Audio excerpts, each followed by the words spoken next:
की जय। बोलिए श्री वेद व्यास जी महाराज की जय। बोलिए श्री ठाकुर जी महाराज की जय।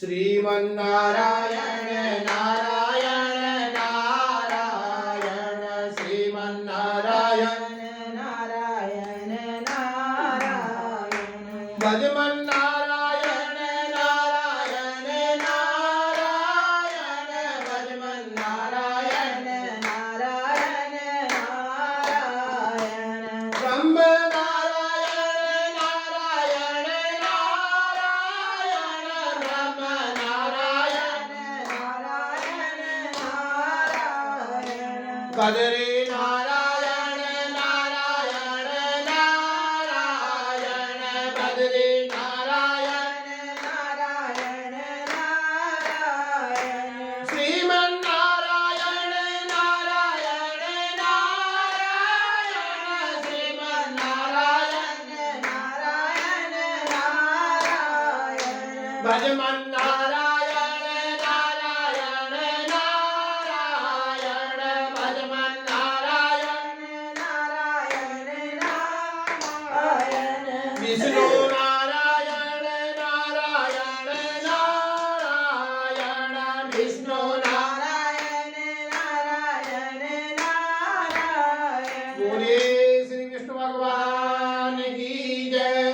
बोले श्री ठाकुर जी महाराज की जय। बोले श्री वेद व्यास जी महाराज की जय।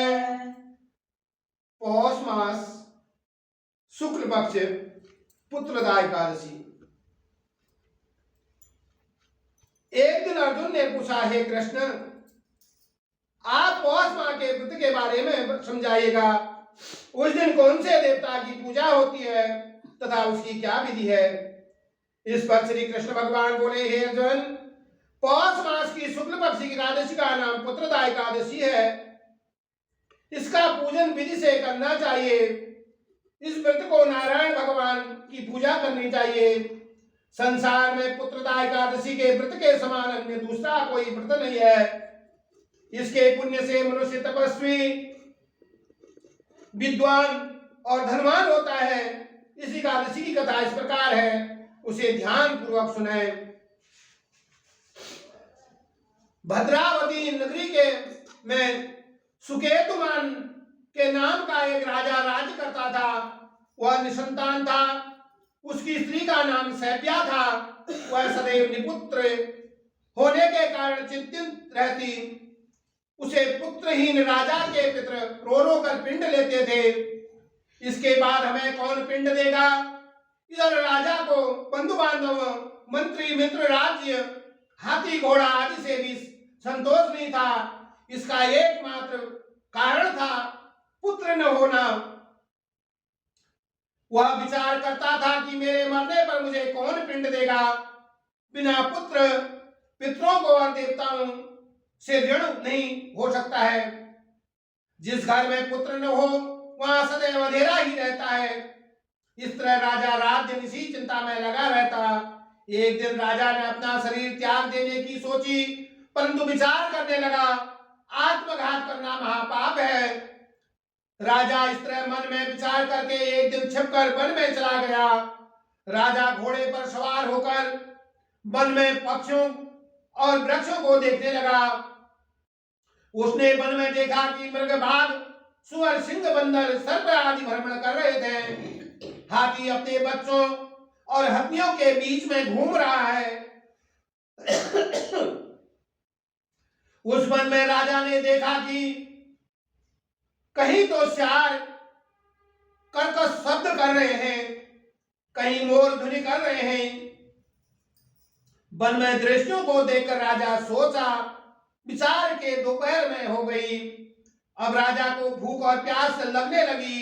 वो सोचने लगा कि मैंने अनेकों यज्ञ किए हैं, ब्राह्मणों को मधुर भोजन कराया है, परंतु फिर भी मुझे यह दुख क्यों मिला है। राजा प्यास के कारण बहुत बेचैन होने लगा। पानी की तलाश में आगे बढ़ा। कुछ ही आगे जाने पर उसे एक सरोवर मिला। उस सरोवर में कमल खिल रहे थे। उस सरोवर के सारस हंस मगरमच्छ आदि जल क्रीड़ा कर रहे थे। उस सरोवर के चारों तरफ मुनियों के आश्रम बने हुए थे। उस समय राजा के दाहिने अंग फड़कने लगे।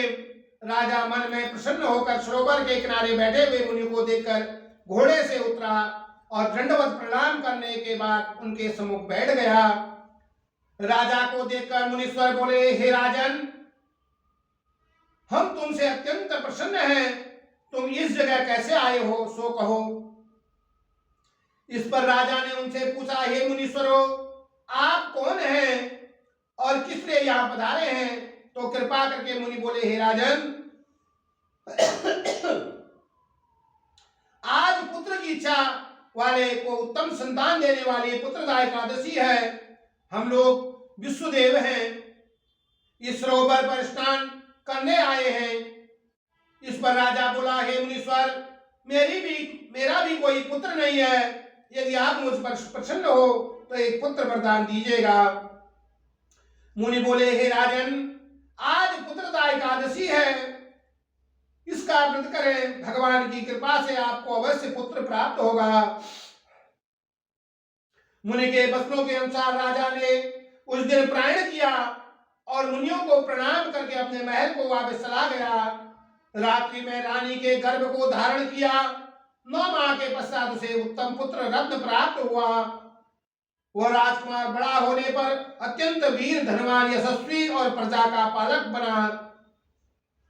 श्री कृष्ण भगवान बोले, हे अर्जुन, पुत्र प्राप्ति के लिए यह पुत्रदा एकादशी का व्रत करना चाहिए। जो मनुष्य इसका महात्म्य श्रवण पठन करते हैं उनको स्वर्ग की प्राप्ति होती है। बोलिए श्री विष्णु भगवान की जय। बोलिए श्री ठाकुर जी महाराज की जय। श्रीमन नारायण नारायण नारायण, श्रीमन नारायण नारायण नारायण, भजमन नारायण नारायण नारायण, भजमन नारायण नारायण नारायण, ब्रह्म नारायण नारायण नारायण, ब्रह्म नारायण नारायण नारायण, बद्री नारायण नारायण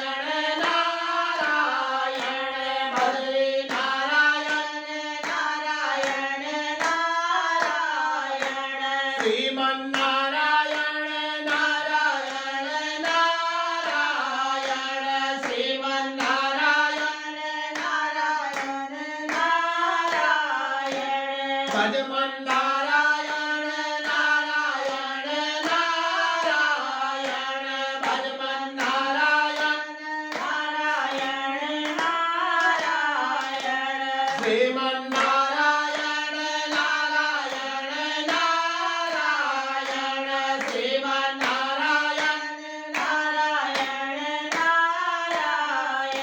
बोले श्री वेदव्यास जी महाराज की जय। बोले श्री ठाकुर जी महाराज की जय। बोले श्री विष्णु भगवान की जय। आराम से बोलना। बुरा सोता है, ये